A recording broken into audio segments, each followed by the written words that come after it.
I'm here today with... Everything working? Yeah, I think so. I'm here today with Frank L. Keller, who was in World War II in the 8th Infantry Division.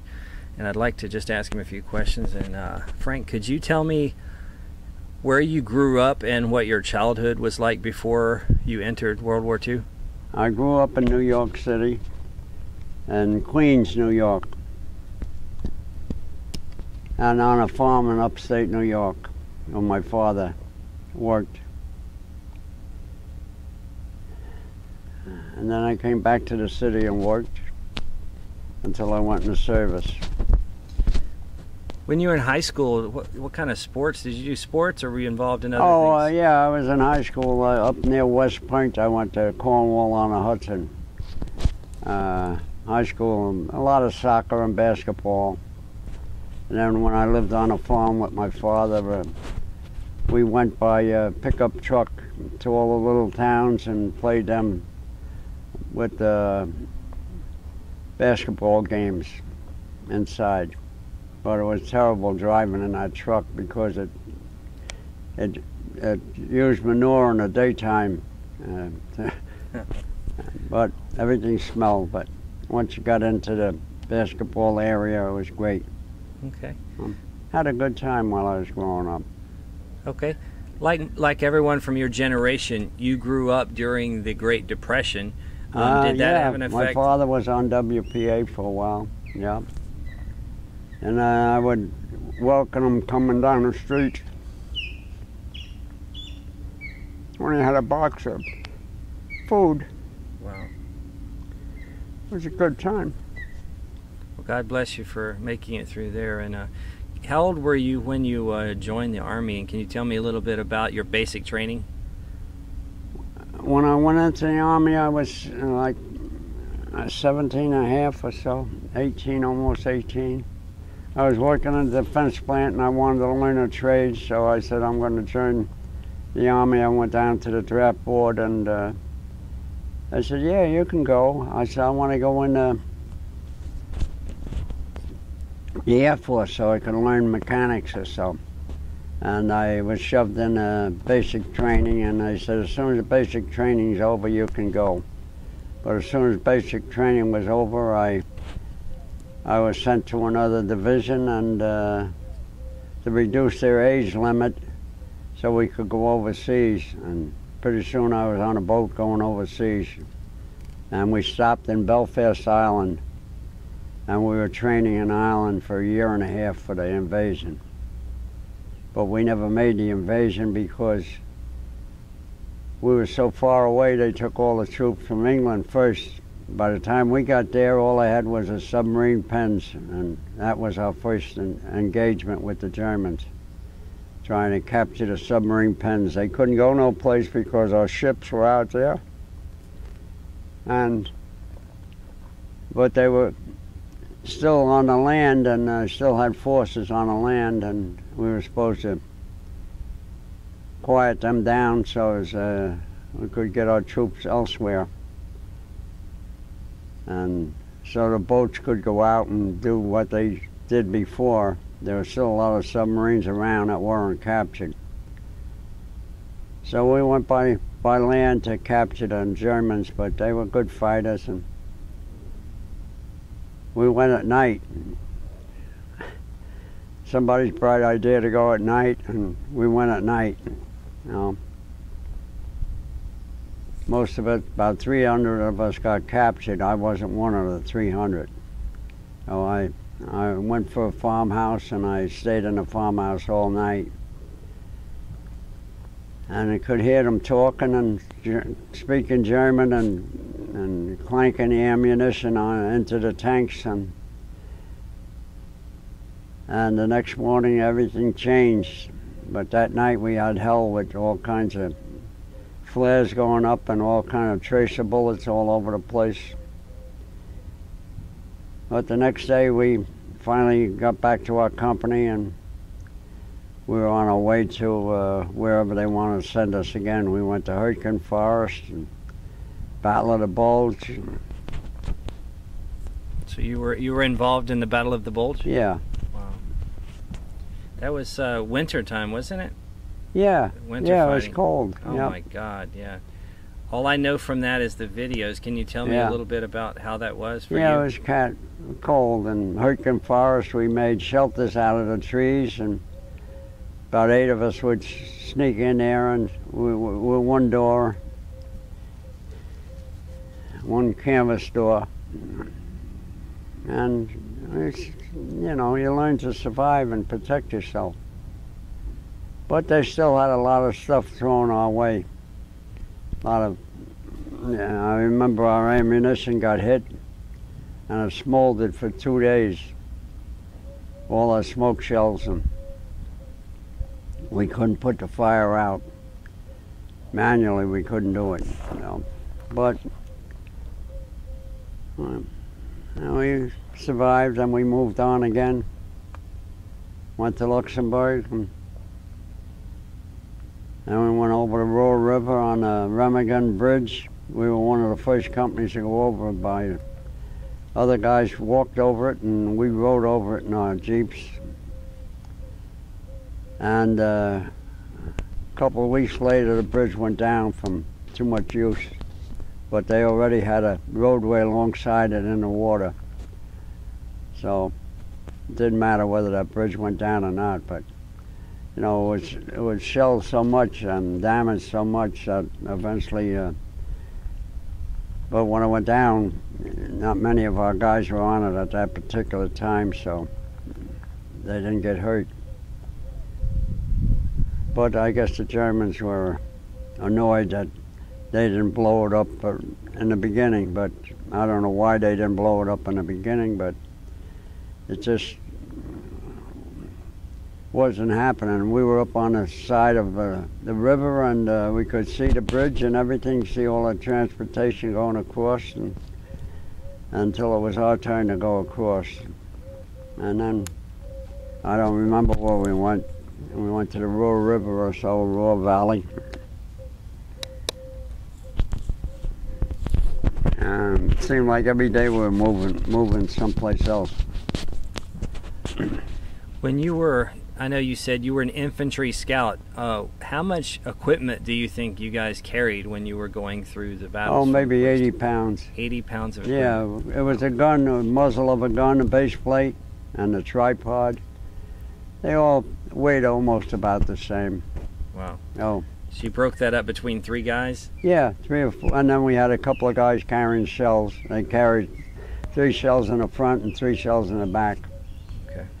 Whenever we were by foot.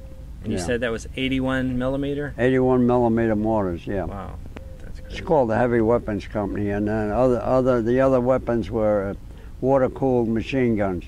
Right. And those that was another part of our company. That was another. What caliber were the machine guns? 30 caliber. 30 caliber. Yeah. Are those the ones with the big round? They're really round where the water's inside. Yeah, with the water tank next to it. Yeah. Okay. When you initially came in, you did basic training where, and then where did you go for your scout training? I went to infantry training? Texas. There's around Fort Worth, Texas. Some Carswell? Camps. I don't know whether it was Camp Smith or what, but it was basic training, that's all, which we all had to have one way or another. And then we went to Carolina to join the 8th Division. And all the young guys they picked out and sent to Carolina, so the division average age was reduced so they could be sent overseas. Wow. And after 7 or 8 days on the boat, a little tiny boat that just went up and down the coast of the United States, and it went over there and got us over there. But they were packed with soldiers. And you said you arrived in France in a few days after. We arrived in Ireland. Ireland. Yeah, Belfast. Okay. Yeah. Was that before the invasion? Before? Oh yeah, that was a year and a half before. Oh, a year and a half. Okay. We were training over there for the invasion. Right. But it was Ireland is all peat bogs and everything, and every time we shot the gun went into the peat bogs all the more and changed everything. So they had a lot of training to change it back to where it should have been, so as you get a direct fire. But a lot of guys couldn't understand it, and some guys could. And so finally we got on a boat and went down to France, and the beaches were crowded as could be. We didn't see a lot of destruction. By that time it was pretty well cleared up. But they was building barges so they could bring in big boats and go alongside the barges instead of getting off and going in a small boat and being dumped on shore. Do you remember what day it was in June of '44 that you and your unit arrived? No, it was around the 20th, I think. Okay, still pretty fresh. And then from then, once you arrived in France, again you moved just through France. You said to was it Brest, where the yeah, we moved to Brest Peninsula. Yeah, that's where the submarine pens were. Okay. I don't remember the little town, but there was a nice little town. But there was a lot of destruction in the towns. And from that point, you fought on in Europe until what? Well, from there on, yeah, we were on trains. They put us on a 40 and 8 that carried 40 troops or 8.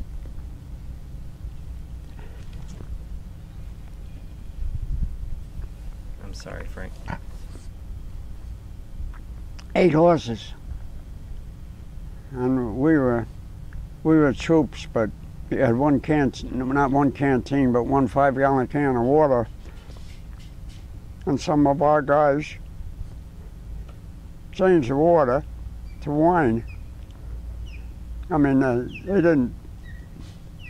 just traded with some farmer for something, and we were drinking wine pretty much along the whole trip then. So they would connive whatever they could and do things. So, but it was an experience. And we seen trains where the engine was up in the air like this, and the caboose was still on it, the coal car was still on it. But that was on a different line when we went through some of the yards where they had a lot of trains. So there was a lot of destruction around, but they just had the one line cleared. I guess they used that one line all the way across France and Belgium. Okay. How long, do you remember what you were doing at the time the war was declared over? Where were you then? Huh? Where were you when the war was actually declared over? I don't even remember, tell you the truth. Yeah. I don't remember where I was actually. Were you still in Europe, or were you back? Oh yeah, in the we were States? still in Europe. Yeah, Okay. we were waiting for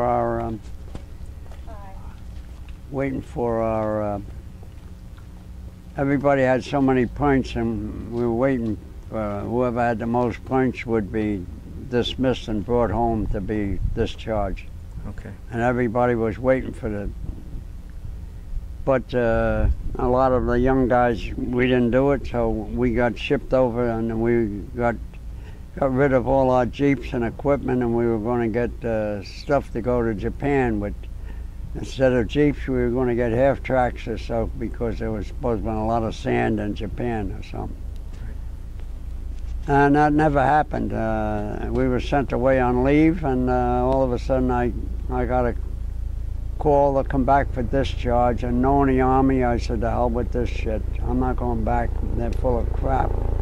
So I stayed until finally I got a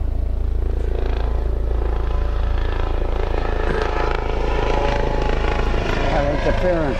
Coast Guard.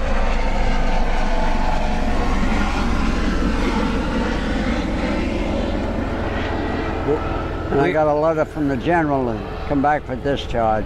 And when I went back there was nothing. All the barracks were cleaned, and all the mattresses were put in one building, and we couldn't eat. We couldn't go no place. We were just waiting. It took 2 or 3 days to discharge us. Wow. And we were all having a good time in town, and all of a sudden we got our discharge, and then we got our fare home to go home. And Okay. from Fort Leonard Wood, most of us went on our way. Okay. And I had a train ride all the way to New York. Frank, I would like to say to you, thank you so much for your service, everything you did during World War II, and a lot Well, I of thank things you. you went through. I want to just ask you a couple more things. If you were, say 50 years from now, if your family were to see this video, some of your great-great-grandchildren that never got a chance to meet you, what would you like to say to them about your service and about your life? I'd probably say, don't go into service.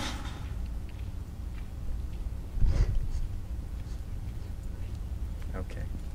Now, if you could do something else, maybe I should have stayed in the defense plant and worked.